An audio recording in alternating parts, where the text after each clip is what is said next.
প্রিয়তমা রাজকুমারের পর তুফান নিয়ে হাজির হয়েছে ঢাকাই সিনেমার শীর্ষ নায়ক শাকিব খান। পরাণখ্যাত নির্মাতা রায়হান রাফি নির্মাণ করেছে এই ছবি। ইতোমধ্যেই ভারতে চলছে সিনেমার শুটিং। আসন্ন ঈদুল আজহায় প্রেক্ষাগৃহে মুক্তি পেতে পারে তুফান। এর আগেই সিনেমা নিয়ে ভক্তদের এক সতর্কতা দিলেন পরিচালক রায়হান রাফি।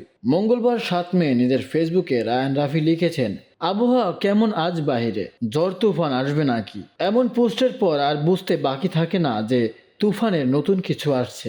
এই পোস্টের ঘণ্টাখানেক বাদেই তুফানের নতুন একটি পোস্টার প্রকাশ করেন রাফি।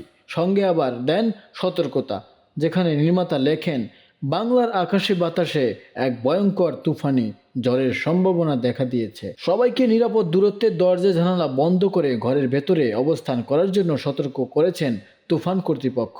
আজ যে কোনো সময় আসতে পারে ভয়ঙ্কর কোনো ঝড়। এই প্রথম নয়, এর আগেও এমন সতর্কতার পূর্বাভাস দিয়ে তুফান সিনেমার শাকিব খানের লুক প্রকাশ করেছেন রায়হান রাফি। তাই সাকিবিয়ানরা অপেক্ষা করছে এই নির্মাতার কাছ থেকে নতুন কোনো চমকের।